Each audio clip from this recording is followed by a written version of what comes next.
وَلْتَكُن مِّنكُمْ أُمَّةٌ يَدْعُونَ إِلَى الْخَيْرِ وَيَأْمُرُونَ بِالْمَعْرُوفِ وَيَنْهَوْنَ عَنِ الْمُنكَرِ وَأُولَٰئِكَ هُمُ الْمُفْلِحُونَ ورحمۃ اللہ وبرکاتہ۔ الحمد للہ رب العالمین والعاقبۃ للمتقین وصلی وسلم علی المبعوث رحمۃ للعالمین اللہم لا علم الا ما علمتنا وزدنا علما یا کریم۔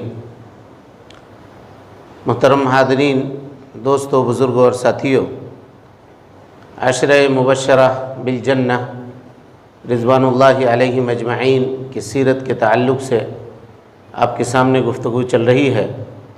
کل کے درس میں ہم نے صحابی رسول حضرت زبیر ابن عوام رضی اللہ تعالی عنہ کے سیرت کے تعلق سے آپ کے سامنے گفتگو کی تھی، اور یہ بتایا تھا کہ حضرت زبیر رضی اللہ تعالی عنہ کا نسب کیا ہے، اور اسی طرح سے اللہ کے نبی جناب محمد رسول اللہ صلی اللہ علیہ وسلم سے 3 طرف سے رشتہ داریاں آپ سے جڑتی ہیں، اور اسی طرح سے اللہ کے نبی صلی اللہ علیہ وسلم نے آپ کو یہ کہا تھا کہ ہر نبی کا ایک حواری ہوتا ہے، اور زبیر یہ جو ہیں یہ میرے حواری ہیں، یعنی میرے مددگار ہیں۔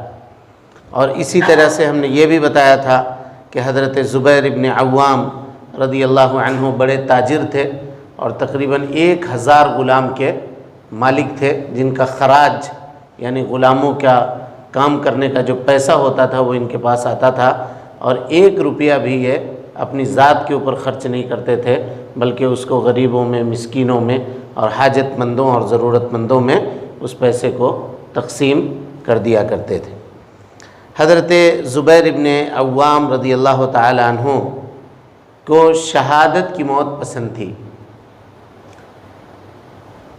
مورخین نے لکھا ہے کہ اس کی وجہ یہ ہے کہ وہ کہتے تھے اپنی زندگی میں کہ طلحہ ابن عبید اللہ جو ان کے ساتھی تھے، انہوں نے اپنے بیٹوں کے نام انبیاء علیہم الصلاۃ والسلام کے نام کے اوپر رکھا ہے، جبکہ میں نے، اور جبکہ سب کو معلوم ہے کہ نبی صلی اللہ علیہ وسلم کے بعد کوئی دوسرا نبی ہونے والا نہیں ہے۔ یہ حضرت زبیر کہتے تھے کہ میرے دوست طلحہ نے اپنے بیٹوں کے نام انبیاء کے ناموں کے اوپر رکھا ہے، جب کو معلوم ہے سب کو کہ نبی صلی اللہ علیہ وسلم کے بعد کوئی نبی آنے والا نہیں ہے، اور میں نے اپنے بیٹوں کے نام شہداء کے ناموں کے اوپر رکھا ہے، تاکہ مجھے اللہ کی ذات سے یہ امید ہے کہ سب کو اللہ رب العالمین کے راستے میں شہادت کی موت نصیب ہو۔ لہذا جتنے بیٹے ان کے ہوئے تمام بیٹوں کے نام انہوں نے شہیدوں کے ناموں کے اوپر رکھا۔ اب آپ صلی اللہ علیہ آپ رضی اللہ عنہ حضرت زبیر ابن عوام رضی اللہ عنہ کی وفات کیسے ہوئی، اس سلسلے میں مورخین کہتے ہیں کہ حضرت عثمان غنی رضی اللہ تعالیٰ عنہ کے شہادت کے بعد، حضرت عثمان کے شہادت کے بعد حضرت زبیر ان لوگوں میں سے تھے جو یہ چاہتے تھے کہ حضرت عثمان کے قاتلوں سے بدلہ لیا جائے، اور ابھی لیا جائے۔ مدینہ منورہ میں یہ لوگ موجود تھے۔ حضرت علی رضی اللہ تعالیٰ عنہ کے ہاتھ کے اوپر بیعت کیا، ان کو خلیفہ تسلیم کیا، اور خلیفہ تسلیم کرنے کے بعد مکہ گئے، اور مکہ سے نکل کر کے بصرہ گئے، عراق گئے، اور وہاں جانے کے بعد جنگ جمل الصغریٰ جو پہلی لڑائی ہوئی تھی اس میں شریک ہوئے۔ بعد میں جب حضرت علی ابن ابی طالب واپس آئے تو حضرت زبیر سے ملاقات کی حضرت علی نے، اور کہا کہ اے زبیر، آپ کو وہ واقعہ یاد ہے؟ کہا کیا؟ کہا اللہ کے نبی جناب محمد رسول اللہ صلی اللہ علیہ وسلم نے ایک مجلس میں کہا تھا جہاں ہم اور آپ دونوں موجود تھے، کہا تھا کہ اے زبیر، تم علی سے محبت کرتے ہو؟ تو آپ نے کہا تھا ہاں ہم کرتے ہیں محبت، اور کیسے محبت نہ کریں، علی آپ سے محبت کرتے ہیں، ہم ان سے کیسے محبت نہ کریں؟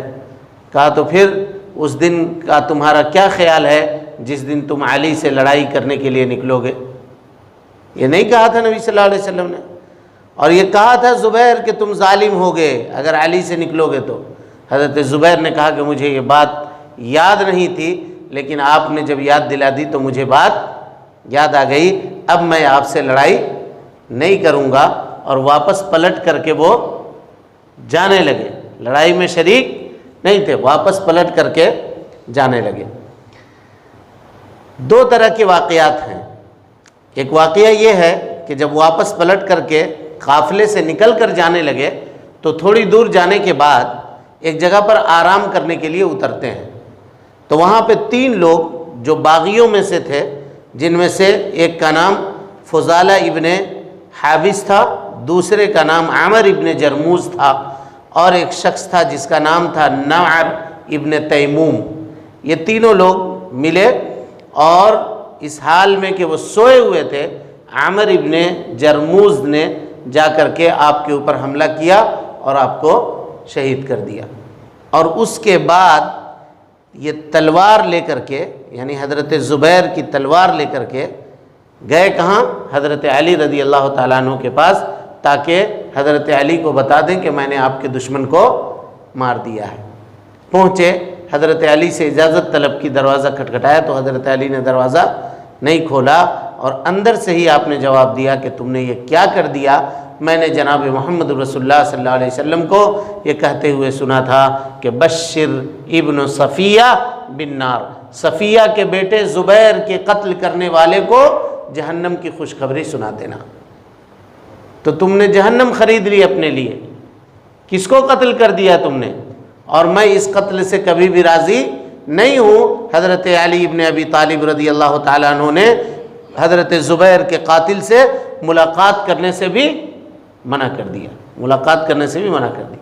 پھر یہ عامر ابن جرموز یہ کوشش میں رہا کہ کسی طرح سے مجھ کو حضرت علی کے بدلے میں قصاصاً قتل کر دیا جائے، لیکن اس کو قتل کوئی نہیں کیا، یہاں تک کہ حضرت زبیر کے بیٹے کی جب خلافت ہوئی حضرت عبداللہ ابن زبیر کی، تو عبید اللہ ابن زبیر یہ بصرہ کے حاکم بنائے گئے، تو اس وقت یہ آیا اور آ کر کے کہا کہ میں آپ کے والد کا قاتل ہوں، حضرت زبیر کا، مجھ کو والد کے بدلے میں قتل کر دو۔ کہا تم اتنا آسان سمجھتے ہو، تم اپنے میرے والد کے برابر اپنے آپ کو سمجھتے ہو، قسم اللہ کی اگر تم میرے والد کے پاؤں کا جوتا بھی توڑے ہوتے تو میں جوتا کے بدلے میں بھی تم کو قتل نہیں کروں گا، تمہارا معاملہ اللہ کے ساتھ ہے، تم نے میرے باپ کو قتل کیا، اب اللہ رب العالمین تم سے تمہارا معاملہ سمجھے گا۔ وہ تڑپتا رہ گیا کہ کوئی آدمی زبیر کے بدلے میں مجھ کو قتل کر دے، لیکن کسی نے اس کو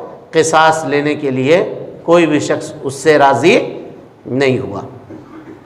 اس کے بعد یہ حضرت زبیر ابن عوام رضی اللہ تعالیٰ عنہ کی وصیت دیکھیے، جنگ جمل میں اپنے بیٹے عبداللہ کو بلایا، اور بلانے کے بعد کہا کہ بیٹے کبھی بھی اگر زندگی میں کوئی معاملہ دشوار تمہارے پاس آئے تو اس وقت میرے رب سے مدد طلب کرنا، میرے رب سے مدد طلب کرنا۔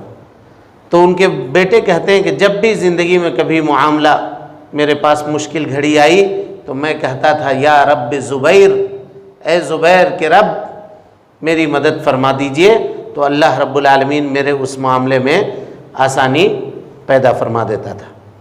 اور اس کے بعد انہوں نے یہ وصیت کی تھی کہ بیٹا میرا جو مال ہے چھوڑ کر کے میں جا رہا ہوں، اس میں پہلے تم میرے قرض کو ادا کر دینا، جو میرے اوپر قرض ہے اس قرض کو ادا کر دینا۔ ان کے وفات کے بعد حضرت عبداللہ نے، ان کے بڑے بیٹے عبداللہ ابن زبیر نے جب قرض کو دیکھا تو تقریباً 2,20,00,000 ان کے اوپر قرض تھا۔ ظاہر ہے بڑے تاجر تھے، تو تجارت کرنے والے لوگوں کے مارکیٹ میں پیسے لگے بھی ہوتے ہیں، آنا بھی ہوتا ہے اور جانا بھی ہوتا ہے، دونوں چیزیں ہوتی ہیں۔ تو یہ پیسے تقریباً 20 لاکھ دینار یا درہم ان کے اوپر قرض تھا، اور 1 دینار بھی کیش نہیں تھا گھر میں باقی، پراپرٹی تھی، زمین وغیرہ تھی۔ حضرت عبداللہ ابن زبیر نے زمین بیچا اور 1 زمین بیچ کر کے والد کا پورا قرضہ اتار دیا۔ قرضہ جب اتر گیا تو حضرت زبیر کے رشتہ دار آئے اور کہا کہ اب تو قرضہ اتر گیا، اب زمین تقسیم کرو جائیداد، تو کہا نہیں ابھی نہیں، انتظار کرو۔ 4 سال حج میں لوگ جمع ہوتے، حج میں سارے ہر طرف سے لوگ آتے تھے، حج میں کھڑے ہو کر کے عبداللہ ابن زبیر اعلان کرتے تھے، زبیر میرے والد زبیر ہیں، کسی کا قرضہ ہے بھائی میرے والد کے نام، کسی کو دینا ہے پیسے وغیرہ میرے والد کو۔ جب 4 سال میں کوئی بھی آدمی نہیں ملا تو اس کے بعد پراپرٹی کو تقسیم کیا حضرت زبیر عبداللہ ابن زبیر رضی اللہ تعالیٰ عنہ نے۔ اس وقت جب حضرت زبیر ابن عوام کی انتقال ہوئی تھی اس وقت آپ کی 4 بیویاں تھیں۔ کتنی تھی؟ 4 بیویاں تھیں۔ چاروں بیویوں میں ایک بیوی کو جو مال ملا، یعنی پراپرٹی جو چھوڑے تھے وہ مال کی جو تقسیم ہوئی، وہ تقریباً 4 ملین، یعنی 4 ملین کتنا ہوا؟ 40,96,000 ایک بیوی کو ملا۔ وراثت جو تقسیم ہوئی ان کے بعد اتنا قرضہ وغیرہ اتارنے کے بعد بھی تو یہ تقریباً 40 لاکھ جو درہم ہو یا دینار ہو یہ ایک ایک بیوی کو ان کے دیا گیا۔ حافظ ابن کثیر رحمۃ اللہ علیہ کہتے ہیں کہ یہ سارا کا سارا مال حضرت زبیر ابن عوام کی زندگی میں جو تھا، انہوں نے اپنی زندگی میں یہ وہ مال تھا جو مال فے سے، مال غنیمت سے اور اپنی حلال تجارت سے انہوں نے حاصل کی تھی، اور سارے مال کا وہ اپنے وقت کے اوپر زکوٰۃ نکالا کرتے تھے، اور حلال کی تجارت جو ان کی تھی وہ اس تجارت کی برکت تھی۔ آج لوگ کہتے ہیں کہ بغیر حرام کمائے ہوئے ہم بڑا آدمی کیسے بنیں گے؟ بڑا آدمی بننے کے لیے ظاہر ہے کہ تھوڑا سا دایاں بایاں کرنا پڑے گا۔ حافظ ابن کثیر کہتے ہیں کہ نہیں، ان کی زندگی میں جو کچھ بھی تھا وہ حرام کا 1 روپیہ بھی نہیں تھا، اتنے بڑے مالدار ہونے کے باوجود تمام حقوق کو ادا کرتے، اور ادا کرنے کے بعد ان کا یہ معاملہ تھا۔ یہ آپ کی زندگی کی مختصر حالات تھی۔ اب اس کے بعد حضرت علی رضی اللہ تعالیٰ عنہ نے حضرت زبیر ابن عوام رضی اللہ تعالیٰ عنہ کا نماز جنازہ ادا کیا، اور اس کے بعد ان کو دفن کیا، اور دفن کرنے کے بعد حضرت علی نے کہا کہ اے زبیر، کاش مجھے امید ہے اللہ رب العالمین سے کہ اللہ تعالی ہمیں، تمہیں اور طلحہ ابن عبید اللہ کو، ان تینوں کو جنت میں ایک جگہ پہ اکٹھا کرے گا اللہ کے نبی جناب محمد رسول اللہ صلی اللہ علیہ وسلم کے ساتھ، اور ہم لوگ ان لوگوں میں سے ہوں گے کہ جن کے بارے میں اللہ رب العالمین نے فرمایا وَنَزَعْنَا مَا فِي صُدُورِهِمْ مِنْ غِلٍّ إِخْوَانًا عَلَى سُرُرٍ مُتَقَابِلِينَ، کہ جنت میں جو لوگ داخل ہوں گے اللہ تعالیٰ ان کے دلوں سے نفرت کو، آپسی نفرت کو نکال دے گا۔ کوئی جنت میں کوئی کسی کا حاسد نہیں ہوگا، کوئی کسی کے اوپر حسد کرنے والا جنت میں نہیں ہوگا، سب کے دل آئینہ کی طرح صاف ہوں گے، کوئی کسی سے بغض، عداوت، نفرت کسی کو کسی سے جنت میں نہیں ہوگی۔ تو حضرت علی نے یہ کہا کہ مجھے امید ہے کہ اللہ رب العالمین ہم لوگوں کو جنت میں اس حال میں داخل کرے گا کہ دل کے اندر کسی کی کوئی قدورت اور کسی کا کوئی بغض نہیں ہوگا، اور دنیا میں بھی نہیں تھا، دنیا میں بھی نہیں تھا۔ یہ جو لڑائی ہوئی تھی ہم نے آپ کو بتایا تھا کہ یہ ایک سیاسی لڑائی تھی، اور اولیت کس چیز کو دیا جائے اس چیز کو سمجھنے میں صحابہ کرام نے اجتہاد کیا تھا۔ کچھ لوگ صحیح بھی ہوئے اور کچھ لوگ غلط بھی ہوئے۔ جو لوگ صحیح ہوئے ان کو 2 اجر ملے گا، اور جن کے ساتھ غلطی ہوئی ان کو 1 اجر ملے گا۔ اجر سے کوئی بھی خالی نہیں ہے۔ اللہ رب العالمین سے دعا ہے کہ اللہ تعالی ہمیں اور آپ کو حسن عمل کی توفیق دے۔ رب العالمین ہم سب کی اصلاح فرمائے، صحابہ کرام رضوان اللہ علیہم اجمعین سے محبت کرنے کی توفیق عطا فرمائے۔ اللہ رب العالمین نبی صلی اللہ علیہ وسلم اور صحابہ کرام کا قرب قیامت میں جنت میں نصیب فرمائے۔ اللہ رب العالمین ہم سب کی عبادتوں کو قبول فرما لے۔ اللہ تعالی ہم سب کی سیئات کو درگزر فرما دے۔ اے اللہ دنیا میں جہاں کہیں مسلمان پریشان ہیں، اللہ رب العالمین ان کے پریشانیوں کو دور فرما دے۔ اے اللہ رب العالمین اس ملک کو ہمارے لیے امن و سکون کی جگہ بنا دے۔ اے اللہ رب العالمین جو لوگ ہم سے برائی کا ارادہ رکھتے ہیں، رب العالمین ان کے ارادے کو انہی کے جانب پھیر دے۔ اے اللہ رب العالمین ہم سب کے ساتھ آسانی فرما۔ اے اللہ مسلمان مردوں کی اصلاح فرما دے۔ اے اللہ مسلمان عورتوں کی اصلاح فرما دے۔ اے اللہ ہم سب کی اصلاح فرما دے۔ ربنا تقبل منا انک انت السمیع العلیم وتب علینا انک انت التواب الرحیم وصلی اللہ علی نبینا محمد وعلی آلہ واصحابہ اجمعین۔